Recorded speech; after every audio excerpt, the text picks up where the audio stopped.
All right, I think we're good.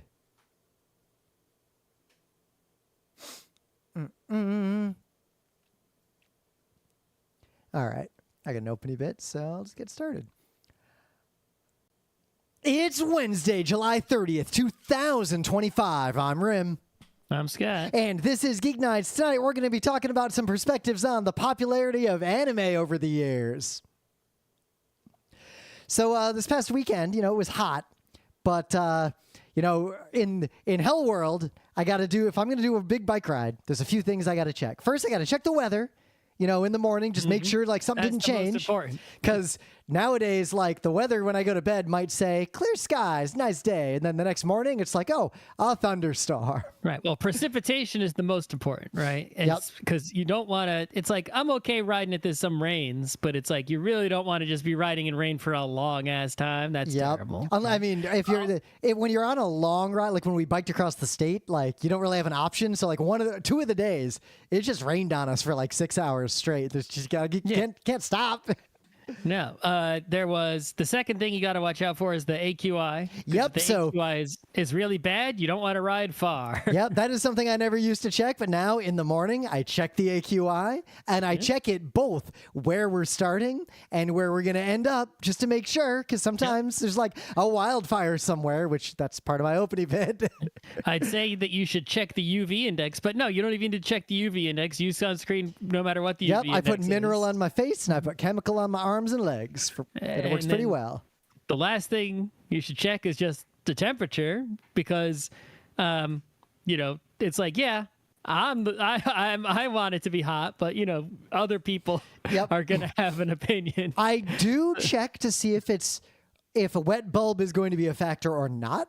Because, I actually, my whole life, for a bunch of reasons, I have done high temperature training. I run 5Ks when it's 95 degrees. I actually ran one yesterday and it's fine. I've trained myself. My body's totally cool with that. As long as I'm drinking enough water and taking in enough salt, I'm fine.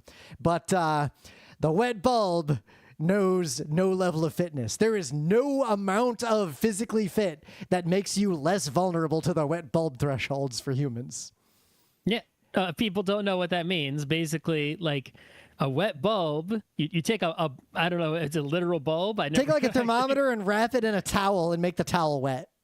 Yeah, and then air and the water evaporates, which takes heat away from the thermometer and cools the thermometer. And you say, well, given the current environmental conditions, if you're using the power of evaporative water as cooling, which is the method of cooling your body uses, if that is your cooling mechanism, what is the lowest temperature that you can get using that cooling mechanism in this environment? And if that temperature is still too damn high, it's even if you sweat and even if there's a nice breeze that blows it all away and takes heat away from your body with maximum efficiency and it's wonderful, you're still going to be 110 degrees. Well, I love it hot, but that's dangerous. Yep. Because if it's that's why if it's 90 degrees out but it's dry, you can be okay. And if it's 100 degrees, which is higher temperature than your body, as long as it's dry, your body can still shed heat. But if it's humid and it's 100 degrees, you run out of options to get rid of that heat pretty quick. It's like a computer. The heatsink can't cool it cooler than the air around it. Yeah, it could even be 110 degrees outside, but it's okay, take a thermometer that's wet and you blow a fan on it and you see the thermometer goes down to 80 something. It's possible, right? And it's no, it's actually okay if I go biking, I'll be 80 degrees. Yeah, but this can be dangerous in a counterintuitive way. Thermometer out in the sun, it says 110. It's okay, If the temperature is high and the humidity is high, there are situations where a fan blowing on you or, say, being on a bike that is moving, the air will make your body hotter faster than it will cool you, and it will actually be more dangerous. It's entirely possible, but So we check all that. Right, it's not important to check. The point is you don't care so much what a thermometer just hanging out says. You care what the temperature you could possibly be while you're out enjoying. So I do all those checks and everything's fine. So in the morning we get up at the crack of dawn and we start biking north 102 miles to this restaurant in Poughkeepsie that we wanted to go to. And we're biking. It's a great time. And as we're biking, we get about a third of the way up. And then over the water, like over the Hudson River and in all the valleys, we see haze like accumulating. And where we are, we don't like, we're fine, but we can see it getting thicker and thicker, like in all the lowlands around us. We're riding on a rail trail, so we're kind of elevated from everything. And start to smell a little bit of smoke. Like, it smells like there's a fire. And sure enough, I looked. The AQI when we left the apartment was like 10, and now the AQI is like 80. And as we're heading north, It went over 100 at some point. oh, it went up to 160 by the end. When the last like 8 miles when we were up near Poughkeepsie, it was like we just went slow because it was wildfire smoke. So I looked out the window just now, and it's still really hazy. I haven't checked the AQI, but Check it right now. it's raining while the sun's out right now. Oh, a certain kind of wedding. Let's see. All right, AQI for my zip code right now is 150. Motherfucker. It's terrible. That's Yeah, bad. It's 140. It's 147, and it's raining. Oh, it's not PM 2.5 though. PM 2.5 is high, but not like wildfire high. It's like car brake exhaust high. It's ozone. The ozone's 147. The 2.5 is at 70. And this is where it gets extra complicated because, like, if you're fit, high ozone doesn't like. It's not great. Like, I'm not saying like don't go huffing ozone, but It says people with lung disease like asthma, children, teens, older adults, and people who are routinely active outdoors 6 or more hours of a day. Reduce your exposure. Yep, because it's an irritant, and if your lungs already have problems, that irritant's going to be a problem. But PM Everyone else, 2.5, enjoy your outdoor activities. And then but yeah, PM 2.5 7 is the dangerous one. Yeah. Anyway, so that was fun, but also on the ride, my front wheel on my bike is still the original wheel from when I bought that bike like a long time ago. I guess the only bike where I had wheel problems, I don't have that bike anymore. So all my bikes all have original wheels. Yep. My rear wheel, I busted a couple spokes over the years, and then I just replaced the wheel because it was like getting too hard to true it. Because like you can true a wheel up to a point, but it was old. So I had a different wheel, and when I got a new wheel many years ago, I got a wheel that had more spokes, like more structure, a more sturdier wheel, because I had a history of just breaking spokes. Not even from like jumping the bike around so much. It's just stress and cranking hard and that kind of thing. So I got a sturdier wheel, but I've had that wheel a very long time. So, and Emily remembers this because like she witnessed it happen. I didn't do anything hinky on this ride. We were riding straight on level ground at like 12 or 13 miles an hour, just like a nice, super leisurely pace. And one of my spokes just goes ping and breaks in two. Okay, it can happen. Yep, it can happen. But I didn't carry a spoke tool or anything, so I had to like. I don't have that. I don't even own that. I own one. I just don't bring it with me. So the wheel then was a little wubba wubba, and there's no good way to true that on the road. So I just had to ride the last like 30 miles of this trip with my reel going wubba wubba wubba the whole time. That sucks. Yep. As long you just have to, you'll as long as it's not dangerously wubba wubba, you just have to open up your brakes. Yep, open up the caliper. Kind of brakes you have, so you don't rub. So anyway, in a little bit of news, I got a tiny little note because we reviewed, the City anime, and we had very high opinions of it. But it's continuing. There's now 4 episodes out. I'm going to keep watching it. And I watched them all. I've seen other people's reviews. The overwhelming consensus from all good people is that this show is hitting it out of the park. Yeah. I mean, I read the whole manga. Yep. It was good. I like Nichijou a lot, but City, I think in that broad pseudo genre of this kind of show, I think it is the best one and my favorite one. There's just so much to recommend it. Why didn't you read all the City manga like I did? I read a lot of it. I should probably read the rest of it. It actually has like an ending. It's even though it's like a gag manga, there is like a somewhat serial component. Does the bird come back from the first 4 pages? I'm not gonna tell you. Yeah, I assume the bird comes back. Anyway, you got any news? Yeah, so the San Diego Comic-Con happened very recently, and Bandai Namco had a panel, and they talked about a lot of Gundam biz, and there's a lot of Gundam biz going on. Gundam is on the upswing, especially. Like GeekNights recently ended, though I saw the last episode. I haven't watched it yet. So I saw the last episode. because we were at a friend's house. Only the last episode? Only the last episode, because I don't care about watch the whole spoilers show? on a Gundam thing, because I was going to watch it. Like, it was in my queue. Having seen how it ends, I kind of don't want to watch it now. Yeah. The end was real bad. Anyway. Yeah, I mean, there was a lot of hype for it before it came out, but I haven't seen talk after. And it wasn't just, oh, yeah, I don't know what's going on. Because, like, I know the broad story of Gundam. Like, I know who these characters are. But even the people we were watching it with, who had watched the entire show and are very invested in Gundam, were slowly getting more and more disgruntled about this episode while we watched anyway, it. It's one of the things is it's the 30th anniversary of Gundam Wing, so everyone can feel old. That's the one with all the teenage terrorists. That's right, and they're gonna put the 2-Mix movie back in the theater. Yeah, I feel some rhythm emotion. That's right. And some other stuff is going to go on. And, freaking the Iron-Blooded Orphans one, which is like, I've watched, I think actually both, I think it has 2 seasons. I think I actually watched all of it. That's basically just like a normal Gundam, right? It's like, it's not very good. It's not bad though. It's just like, no, it's just like cookie cutter, right? That thing's 10 years old already. It's like, okay. I mean, I feel older and older, especially when I just think about the fact that I was in elementary school when I was playing Final Fantasy IV. Yeah, and I think the other big one is the Hathaway situation, right? It's like I never really understood this, but it's like I watched some Gundam Hathaway movie that was on Netflix or whatever, and I'm like, it didn't feel like it was the whole thing. I forget it because it was a while ago, and I felt like, isn't there supposed to be more of this or whatever? And it's like, I don't know if there is yet, but it seems like it's a show where the episodes are movies and they come out once every several years. It's like they say the next chapter in the Hathaway saga, the Sorcery of Nymph Circe, will be in Japanese theaters next winter. All right. And it'll be in North America at some point. And it's like, what is I had to go and redo some research just to see about this, because what I only saw one thing and I never saw anything else. And I'm like, what the heck is going on with this?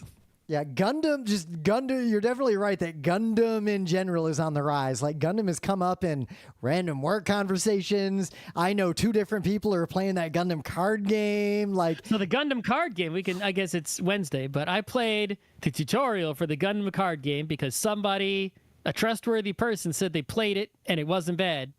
And I played it and it wasn't bad. It is if you play a Hearthstone or a Magic the Gathering or any of those, it's one of those, right?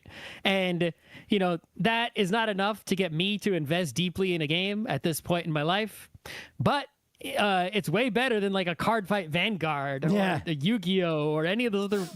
It's not as good as Pokemon probably, but it's better than a lot of the other Japanese collectible card games, which are unplayable trash. And it had one interesting mechanic, the way that your life works, right? Which I thought, that's actually thematic and different than the other games. But the whole rest of the game was just normal, like play your dudes, attack, do some damage, robots, hit points, just normal stuff. And so I don't think that justifies investing in it.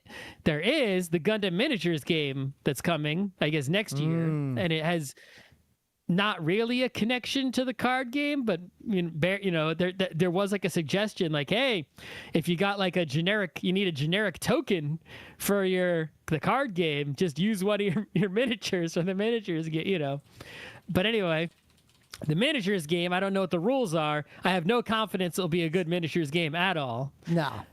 But I'm like, hey, tiny Gundams, right? Yeah, I could just, I'm okay collecting tiny Gundams and not gonna waste money on cards that don't do anything. But tiny Gundams, it's like, okay, collect them, paint them, that could be fun. Yeah. But I heard another trustworthy person who is actually good at miniatures and paints miniatures as a hobby, like one of their primary hobbies, and they said those the tiny Gundam minis for the game that they saw were not good. So you got to you can't mess that up. The tiny Gundams have to be good.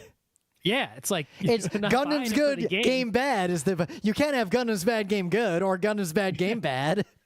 I know, right? So we'll see what happens when that miniatures game actually comes out. I will still probably buy like whatever base set that comes with like however a handful of tiny Gundams, just because why not, right? They're really tiny. So another tiny little news. If you never saw The Boy and the Beast, Mamoru Hosoda's movie, which not his best work, but not his worst work. Like, it's a fine movie. We reviewed it a long time ago. If you didn't see it in theaters, it's gonna be in a bunch of theaters in the U.S. in Japanese with subtitles one day only. In August. To be a thing that's happening more often, like the one shot. Like, we're gonna put something in the theater, and you got one shot to come see it or don't see it. Yep. The end. It's almost that kind of thing. It is kind of a good way to test, like, how much juice does that thing have right now? Like, if all those screenings fill up and sell out in advance versus if almost no one shows up versus it only sells out in New York, that's a pretty interesting data point. If you got like a movie. I think another thing is that there are people who like didn't have a chance to see a thing. They missed it when it was out, right? I mean, I didn't get to see Star Wars on the big screen when I was a kid, and I was obsessed with being able to do so for much of my childhood.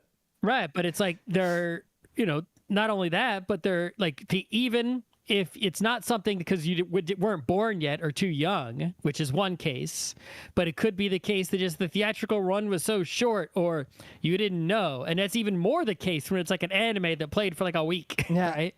The animes now are getting more run than they did in the past in the theaters in the US and other places.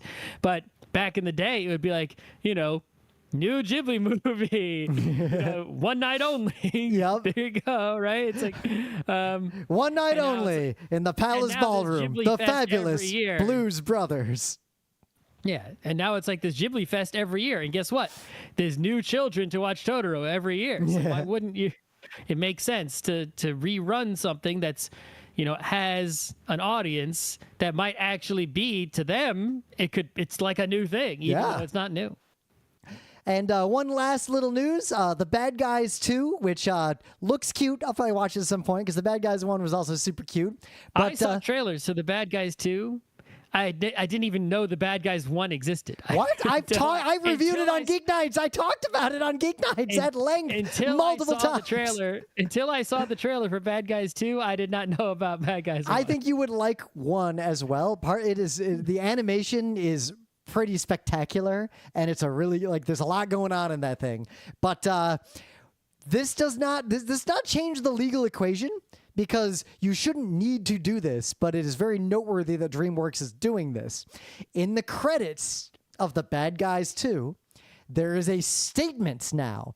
And if you know the history of cinema, over the years, various statements have appeared in the credits of movies that then start appearing in the credits of a lot of movies, like no animals were harmed in the production of this film, or this is a fake thing that is not based on any real people, that kind of thing.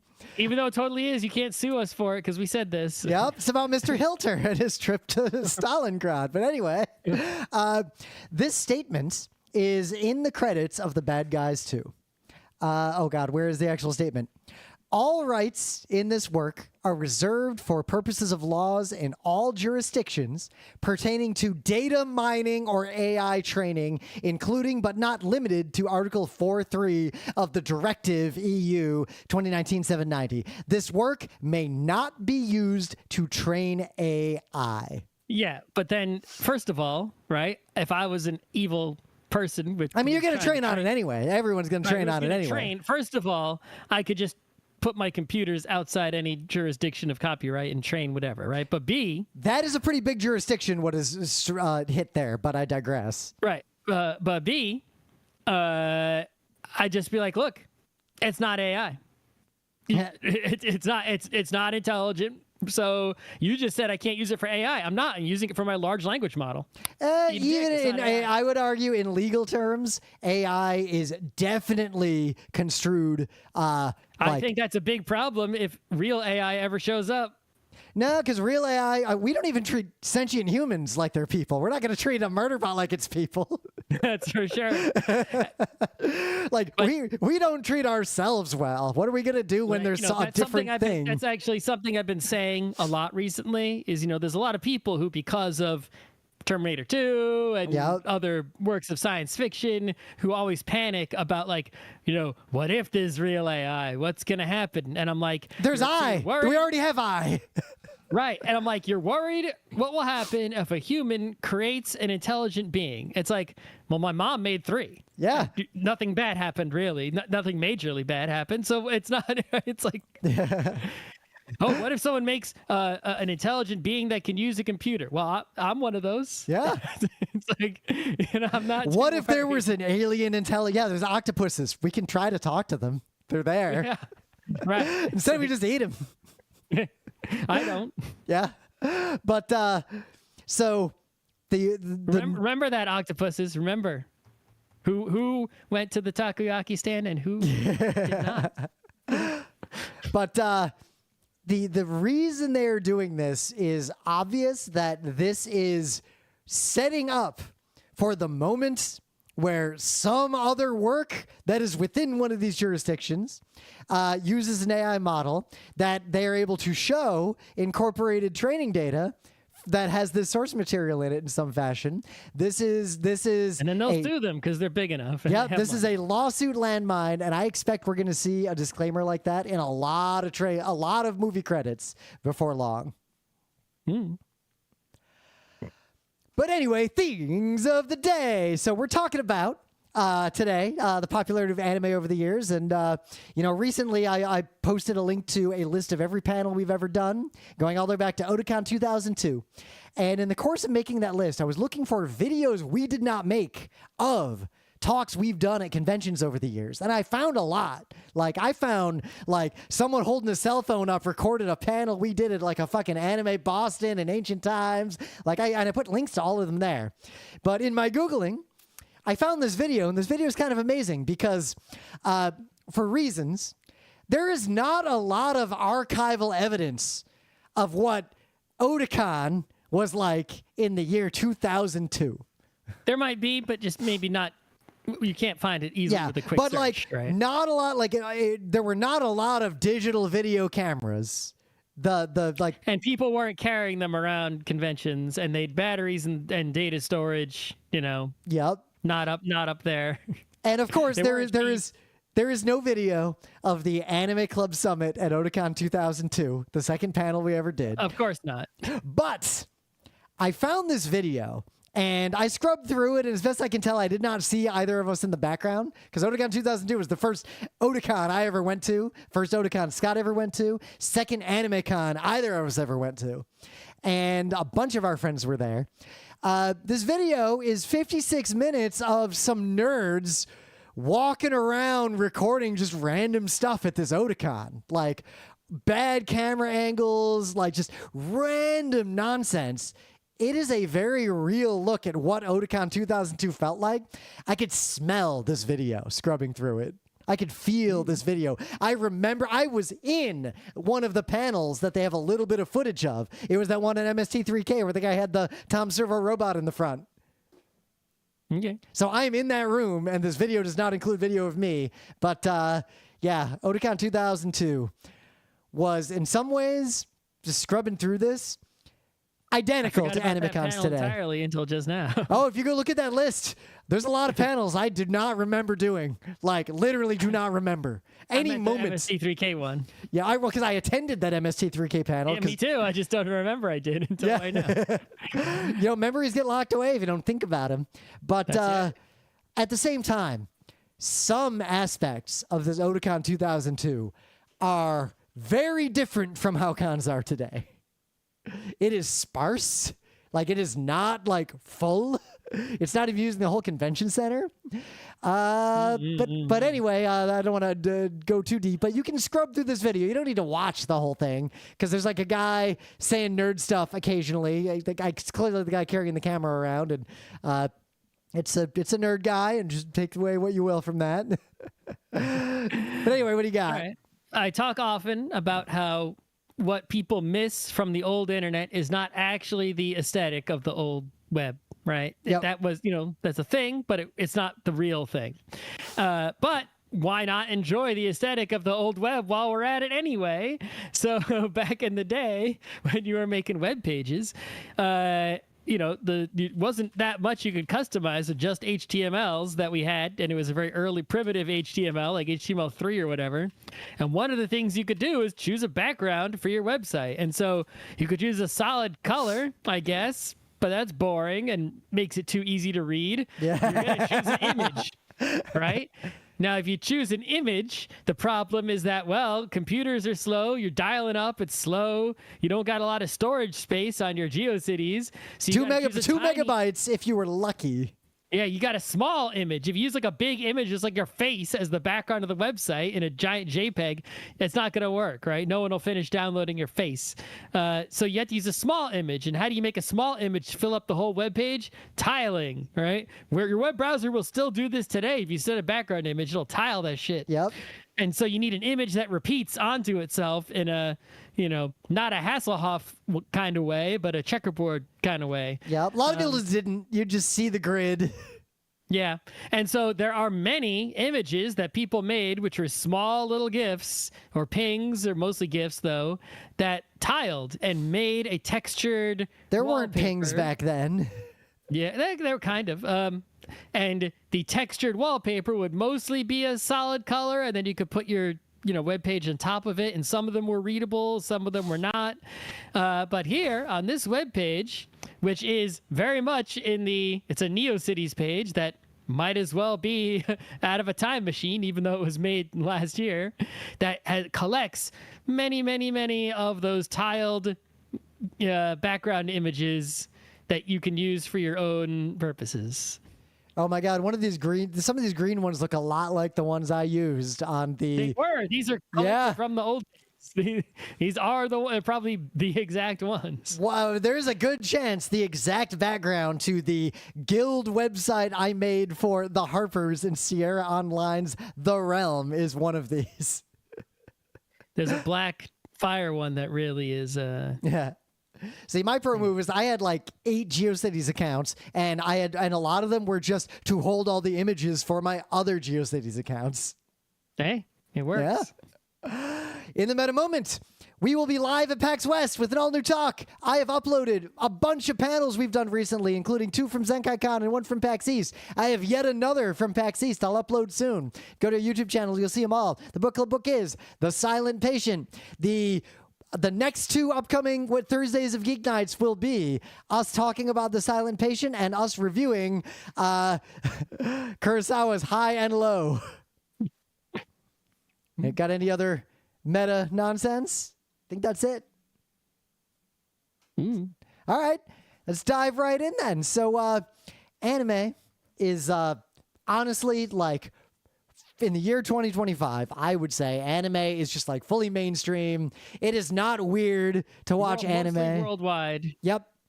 I encounter a lot of adults who are older than me, younger than me, my age, who just will mention the name of an anime right alongside the name of a non-anime when they are talking about whatever TV shows they happen to be watching.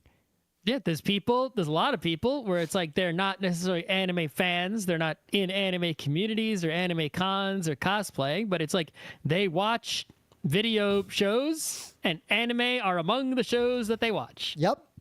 And this trend is not new. I think this happened over like a decade. Yeah, I always talk about how the public perception as portrayed by mainstream media of what is popular is out of proportion with what is actually popular. Right?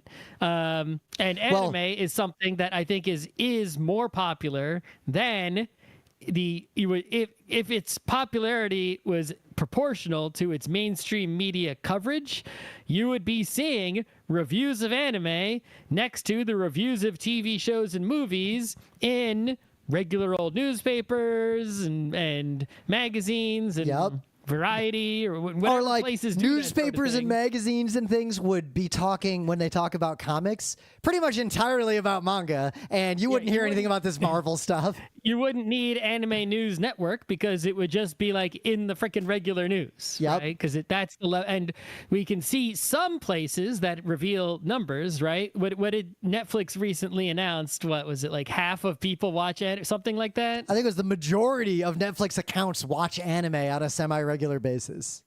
Yeah, it's Netflix confirms anime. Yeah. I just want to find the in 2024 alone, anime content was streamed more than 1 billion times on Netflix. Damn. Yeah. Well, I think back at those that's numbers that's of not a billion. They reported that over 150 million subscriber households engage with anime, amounting to an estimated 300 million viewers. All So right. basically, if you look at the whole population of the world, more people than live in the U.S. Yeah. are watching some amount of anime on Netflix. That doesn't include all the people watching anime somewhere Crunchyroll, else. Amazon. So anime is huge, right?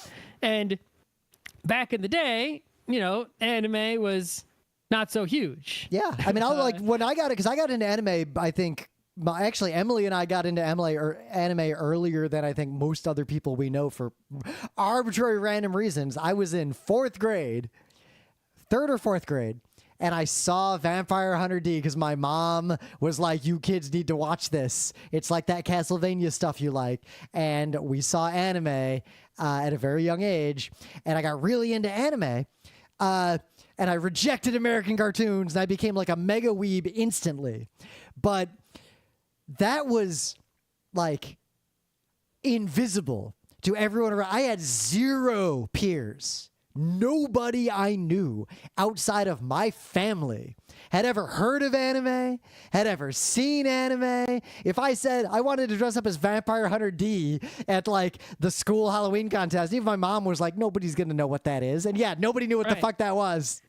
Well, because people in the TV era, when there was no internet, really, it's like you mostly only had access to the culture that was broadcast on TV and radio where you lived. And, I was watching anime without knowing it. It's like, yeah, Voltron was on TV, right? Which was Go Lion, and then they messed it up, but there it was, and I just didn't register to me Yeah. as it being something that wasn't American at the time. I was like 3. I don't even Yep. know. I mean, I was obsessed with 5. Mask, and I should check again, but I'm pretty sure that was animated by a Japanese studio. But it's not. It was not for Japan. I don't think it was anime. Like it was. No, it was not anime, but there was a big right. overlap in the industries. Right. But regardless. Oh no, France. It was France.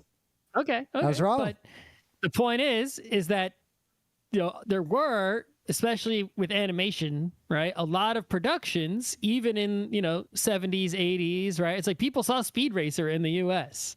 Some people saw Astro Boy in the U.S. People saw Star Blazers, which is Space Battleship Yamato, in the U.S. Robotech was in the U.S., even though we all know about that. We don't got to get into it. Yep. And people saw Dragon Ball in a lot of the world, Yep. right? People saw other countries closer to Japan, right? Voltus 5 is like enormous in the Philippines. All the Leiji Matsumoto shows are huge in France and Italy. Yep. It's like people I've always liked, animated cartoons that were made in Japan for Japanese audiences. They were just popular where they were able to be seen. Yeah, and that was And sort it's of, just- if you look at American fandom and the popularity, because we can mostly only speak for America, like our own experiences. We're not experts in this. Go talk. There's a lot of other people who do anime-focused podcasts who will give you way more details about this. But from the American standpoint, anime fandom would grow in waves, and basically something would happen that would cause a bunch of people who had never seen anime before to encounter an anime for the first time, and a percentage of them would And be be like, told oh, that what it is was this? anime. Yeah, Right. some of them would just not know it was anime, like, oh, that was cool, and just go on with their lives and not interrogate. And some of them would be like, Akira, anime, oh shit, and within a year, they're at Otakon. Right. So the events that happened in the U.S. that were significant, right, there were the people who had access to Japan. Mostly bringing kids who had parents who served in World War II and were stationed in Japan and on military bases. Well, Anime was right, but passed even- around on even- U.S. military bases. Yeah, even long after that, military people who traveled to Japan, saw something, got VHS tapes. The existence of VHS tapes allowed them to bring it back with them. Yep. Right? Even before then, if they had seen something in the 60s, it's like you couldn't bring it home, really. Yep. But the VHS tape coming into existence, allowing people who traveled to get and bring things back with them. Then there was, when it started to appear on TV and in Limited theatrical movie releases. theaters. Like, for example, very- the U.S., Yeah. there was the Sci-Fi Channel just showed a bunch of anime one day, like on a weekend as an event, and they were like, Japanimation, check it out. And that was the wave that got me. Yeah, a few companies, were like Manga Entertainment, right? Yep. At some point, eventually, were able to officially, legally release certain, anime on VHS in the US, and they marketed it and pushed it. And you could, even if your video store didn't have it, Blockbuster would have like a tiny section, maybe, Yep. or the comic book store had one shelf with all the Ranma tapes in it. Yep. Right? And they were really, really, really expensive. Really, I never. I saw them there, but I never cared. I couldn't afford investigated them. anime. Like $40 a tape in like late 80s and early 90s dollars. I could not afford that. Yeah, Ghost in the Shell was in the theater at some point. Akira was definitely in the theater in Yep. the U.S. And then Princess Mononoke was in the theater in the U.S. in the Yep. year 2000. And then Right around then, like like specific waves we experienced, like it was Sci-Fi Channel showing anime at all got me into it, and I was hooked. I was in like Flynn, Anime for Life, that's when Mega I finally, Weed. well, I mean, that's when I finally understood what was going on. Like it was like in my peripheral vision, and Yep. that's what finally put it into the front vision. So when I got into middle school and had access to online spaces, I was able to acquire anime. Like I found there was the fan sub community and people would pass around the VHS tapes, but I That still was going didn't. on before. Yep. But I found it. But I didn't know anyone in person outside of my direct family who had ever even heard of anime until high school. It was not until high school. Yeah, the people that the only people I knew were, I guess, my mom was not really, she wasn't like, into it, but there was like, ooh, right? Like a level of interest that wasn't zero. And there was like one kid at school who had like he had the Akira VHS. Exactly. It was the one kid at school. He had the dubbed one. And then when I got to RIT, they had the good one. The first time I met a What's up, human Adam? being who was not in my family, who was into anime, I was just got moved to a new school district, freshman year of high school. I am on a school trip on the bus, and I am telling someone about anime because I'm just, And then, how could we forget? The late '90s Toonami. Toonami was huge. because they Toonami brought was they brought the Dragon Ball. that they was the brought, tsunami of American fandom. Oh yeah, that was enormous. I can't. And then of course, not only that, but there was this sort of wave of syndication. So like I already mentioned, like the Star Blazers was on TV in some places on UHF channels in the U.S. Right, but eventually there was a point at which like almost everyone had Sailor Moon on like some local channel. Yep. Right. The Deke production. And there were, everyone like, was aware of Sailor Moon if they didn't quite understand it was anime. Right. It's like there were certain shows that were in syndication, either before school or as soon as you got home from school, that were in some sort of block of programming on your, local station's broadcast, that then eventually those broadcasts were defeated by Toonami, at least amongst people who had cable. So someone in the comments is like, I used to go to Mexican flea markets to get bootleg DBZ. Yeah, well, I mean, DBZ was way big down there because they had it, but we didn't see that really. It didn't gain traction until Toonami. in a lot of the world, it was on TV more broadly, and also more widely. Messenger also was similar, where I don't think we've ever had Messenger Z really broadcast in the U.S., but in a lot of the world, Messenger Z was like on, for everyone to see in the cartoon block. But in terms of like the popularity and like the way the fandom was, like from my perspective, the late 90s was when I actually encountered people I could talk about anime with. And at the same time, because it was so few people, there was definitely a culture of all the anime people would find each other irrespective of any other attribute of social compatibility whatsoever. And I will admit, I put up with some of the nerdliest, insufferable humans I have ever encountered in my life, just because they were like in the couple dozen people I had ever met who had ever seen anime. And the convention scene was interesting too, because the convention scene was like big, but not big like now. Like, that Otakon 2002, they didn't even have the whole Baltimore Convention Center yet back then. A lot of it. Yeah, but not all of it. It wasn't full. Yeah, the Otakons before then that we didn't go to were smaller, right? It grew rapidly in the late 90s, early 2000s. But there was like that like sort of early mid 2000s, like 2, 3, 4, 5, 6 in the US.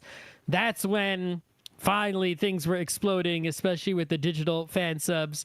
Our generation getting to college with good internet connections, more people getting cable modems. I remember I almost got in trouble at RIT Anime because we weren't on the e-board yet, because I came in and I had burned a bunch of CDs because I got a fan sub of the Escaflowne movie. So I burned it onto like a bunch of VCDs and handed them out to people. And the club was like, you can't do that. That's bootleg. And I'm like, you have a library full of bootlegs if that's your definition. This is just not on a VHS tape. What's the problem? But in addition to that, there is, the fact that at that time it was not just exploding in the fandom zone, right? It's like, you remember when we were in college, suddenly they were putting like Lupin on like Adult Swim, and Cowboy Bebop on Adult Swim, and they were the stores. It went from Sunko's Video has some anime in the corner to Media Play begs our anime club to come and give away a bunch of free DVDs to a big crowd, because anime was a big part of how they made money. Yeah, there was, the manga also, right? But also the anime, the existence of DVDs, DVD players getting cheap, right? Other companies, the Vizes and the ADVs appearing, and the Genie, all these things don't exist anymore, right? Yeah. Starting to produce lots more officially licensed tapes and DVDs and put them out just like as much as they possibly could. That exploded around that time. Yep, it was between 2001 and like 2006 ish. There was like this exponential explosion of anime was everywhere, and if you were even slightly quote nerdy, anime, like even if you didn't like anime, you knew everyone knew anime. Everyone knew about it. A lot of people bought it. It was everywhere. But yet, if you stepped outside of those circles. For non-anime people, if you had in the 80s been like, hey, heard of this anime? They'd be like, what are you talking about? What's that word you just said? Yep. Right? But in the 2000s, you ask someone, hey, you like this anime? They'd be like, yeah, or no. Yep. They at least know what you're talking about. But I did find if you stepped outside of like traditionally nerdy feeling circles and outside of like artsy circles, and like anime was still largely unknown. Like, I would have to explain what anime is with some group, like some people I would encounter. Old people who didn't get out. Yep. And now we're at this point, like, anime is just everywhere now, to the point that the people don't even think of it as anime. They just like, and the studios sort of merged. There's a lot of cross-regional like productions now. The nerd debate of what is anime is getting diluted in a big way. And now there's just this like explosion, not just of anime, but animation.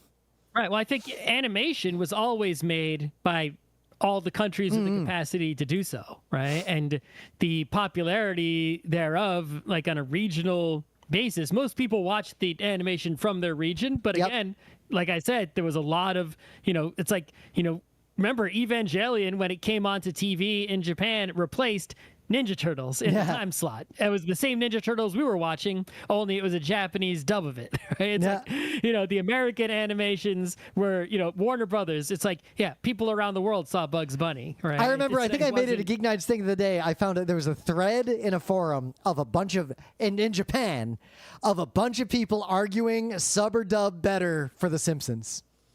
Sure. But I've heard some Japanese Simpsons dub. Obviously, I don't understand Japanese, but let me tell you, it's you got some good stuff coming on there. It would be an honor to be able to enjoy both. Right. Especially look for Japanese Mo. I love Japanese Mo. But the point is that, it's like, well, why was there, if there was animation being made by all these different countries, why was the anime sort of special and set apart? And, why didn't we just call it animation? Anime is just the Japanese word for animation. If a Japanese person is talking about like Dexter's Lab, they call that anime because it's just the word for animation. They don't have a separate word. I guess they might say like American animation or something if they want to specify, but they just say the word anime when they're talking about cartoons, right? Yep. And I think from our American perspective, the word like anime, and it's not a genre thing because anime is a wide range, but it's more that the DNA of the kinds of animation that were produced in Japan ended up seeding into like a lot of other countries, but especially America, things that weren't done in the local animation like world. Right. In the United States, almost all animation produced was targeted at children, other than like a Simpsons, right? And arguably maybe a Flintstones, but not even, right? Yeah. Really just a Simpsons or a Family Guy, which came later, by the way. Simpsons was only, and even Simpsons is only early 90s, right? Yeah. Anime was before. But it's like the vast majority of animation was for children specifically. And it was rarely serious, right? BTAS is about as serious as it gets. It was usually comedic and silly, or, just like, comic books come to life, like, superheroes type stuff, X-Men animation, for example. Yep. And there wasn't, serious storylines. And the best part, if you ask a lot of creators, anything that could possibly be censored by anyone. All the shows you might think of as the exceptions, if you look at interviews with the creators, like with Reboot and things like that, they will talk a lot about how anime heavily influenced them. Yeah, of course. And also, they were almost never serial. They were almost always individual episodes because it's like, this could be, we don't want to have to be broadcasting in like a specific time consistently in order. It's like, we're just throwing episodes on randomly, right? There's no rhyme or reason to it. And it's just, you're going to see what you're going to see, and we can't have it be serial because that'll mess people up, right? It won't. No one will watch it because they'll turn it on and they'll see like episode 3 and they're like, oh, I didn't see 1 and 2. Turn it off. The end, right? What are you going to do? Show episode 1 every single day? That's not going to work. So, anime was serial. It wasn't only there are plenty of children's animes out there, but the ones that were brought over, marketed as anime, were more serious in their stories, even if I guess the people watching them in the US were older than the target audience in Japan, right? I mean, it was rooms full of 20 and 30-year-olds watching Fist of the North Star. Right. Meanwhile, in Japan, 10-year-olds watch Fist of the North Star, right? But, it's a serial story. There's more human drama to it. People die, right? There's, actual, romantic things. But also, like, for a lot of reasons, there were partly the production techniques and partly the storytelling, just like aesthetics. A lot of anime had more atmospheric establishing shots. They had more dialogue-less, moments. I think because we saw a lot of movies, right, as compared to TV shows, that, the anime movies really put in, the big, especially Akira, which are the biggest ever, basically, right? This is like Disney level or even beyond, right? In terms of the production value of animation. And you just didn't really see that. You saw that like in the US, you would see it once a year when a Disney movie came out, maybe, right? So to be able to suddenly the whole history of anime movies is like available all at once. And it's like, oh yeah, there's like hundreds of these things you've never seen. That's a big factor. All of them. That you're right. That is definitely a big factor because we hit this point of like, as soon as anime became accessible, around when we were in college, we were like feeding at the trough of the best animation that had come out of decades of production in Japan. We watched every great movie. Yeah. Right. We were watching, like, Japan had been making anime for decades, and suddenly we got the greatest hits of all those decades all at once in one go. And so that messed up everyone's like perception, right? That like, that this was all of this stuff wasn't made yesterday. And so if you're waiting for new stuff, it's like, yeah, the new stuff isn't going to be all as good as this constantly. Once you run out. And I think that's why there was like a lull in the anime, in popularity. Not to say it ever really crashed outside, in the U.S., but I think it definitely like dipped at some point. There was definitely a lull where like DVD sales cratered. There was a Heat Guy J was one of the shows that was like this tipping point of they spent a lot of money on the license and a lot of money hyping it up, and like nobody bought those DVDs. Yeah, when all those, well, I think also just DVDs themselves were not. DVDs were on the way out, but digital had not replaced them yet. Nah, kind of yet, but yeah, there was not like now where you can go to Crunchyroll and watch anything. Yeah, where I think people had, DVDs were on the way out, but people had mostly watched all the good anime and new stuff wasn't made fast enough. Now, new stuff is still pretty rare, but they're producing such a shocking amount of anime right now in Japan, like tens and tens of shows per season. Like it was like 70 something shows. Like even if we didn't have to work and GeekNights was full time and we were only doing GeekNights Wednesday, I couldn't watch all that anime. Right, but it's like if you're someone who just wants to watch like, the top shonen shows, it's like, well, there's like 3 of them right now. It's like you're got plenty to watch. Just if you're just sticking to new stuff, you got plenty to watch right now. Mm-hmm. So, yeah. And of course, eventually we all know streaming made it accessible to basically the whole world in every language, and everyone can see all of it. And the quality of the good stuff is good. There's a lot of crap, obviously, which is most of it. And so that good stuff is getting watched by people who grew up when there was a Toonami on TV or grew up with Pokemon on TV, right? But they're not averse to it, or they don't think it's strange or out of place or anything. I see the older school anime fans reacting negatively to is that in pop culture, the Japanese anime fan and anime identity has been diluted into everyone just watches it. And it's like these nerds forget that the average person, when they watch a TV show, don't think about who made the TV show at all. They don't give a shit who produced Seinfeld. They just watched Seinfeld. So anime is just like that to most people now. They watch a show, they like the show, they do not like think about where it came from or try to categorize it. It's not just where it came from, it's the community around it, right? And so I think this is the same thing, right? Is a lot of people I've seen make comments like, I love that show, but like the community, or I love that book series, but the community. Yeah, why engage with the community? Like shitheads. What are you doing, kids? Right. And it's like, for example, I heard someone once, they said they liked the Twilight books, and it's like, okay, you're allowed to like those, I guess. And I don't know. But they were like, but the community, I can't stand them, right? And it's like, listen, 99.9% of people who enjoy some intellectual property, some art, some series, book, movie, video game, do not seek out, engage with, or even know the existence of the fan community around it, right? For example, right, my mom, we did a James Bond episode. My mom, enormous James Bond fan, huge. Oh, is she going to BondCon 2025? Does she have a cosplay set up? Never in a convention. Never wrote a fan fiction. Never opened her web browser and searched for like James Bond forum. Not once. 0 times. Right? It's like her connection with James Bond has watched the movies, right? Repeatedly. and might know information about them from official sources or whatever, but like does zero engagement, zero desire to engage, not even a thought that that is a thing she could do to find, and no one in her life other than her children who she made watch James Bond movies, right? None of her friends or family are talking James Bond with her, right? Yep. Ever.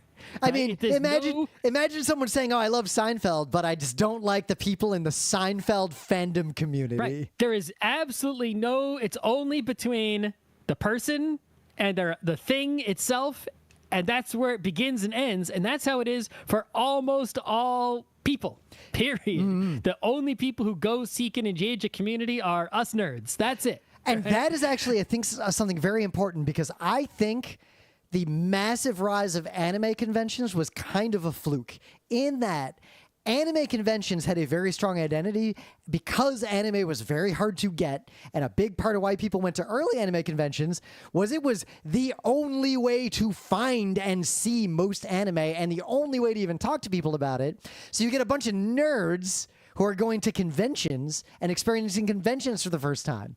Like, I didn't really go to conventions except like very transactional gaming conventions until I started going to anime cons. And we used to go to a lot of anime cons. We used to do multiple shows in advance of every Otakon about all the shit we're going to do at Otakon. We're not doing that now.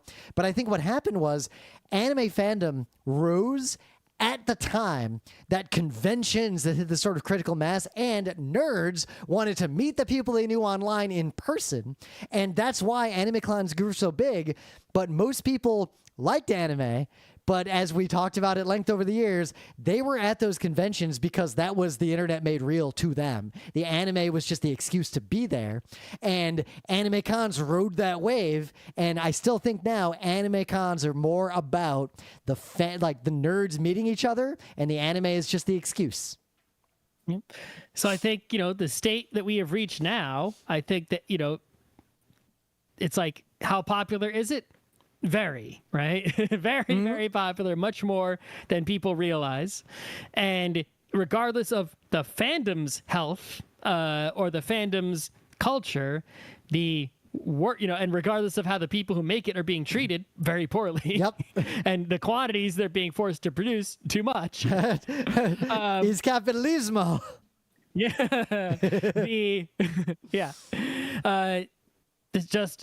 It's sort of in a way kind of a golden age, where it's like, yes, there's such an abundance of incredible animation, and if you enjoy watching animated fiction, what a great time to be alive. Oh, yeah. As long as you're fortunate enough to have a life that allows you to watch it and you're not, starving somewhere, right? I mean, I have seen more brand new, like S-tier animation in the last 5 years than I would have ever thought possible. Yeah. And that's pretty great. I'm not going to complain. I'm only going to complain about the perception of the popularity not matching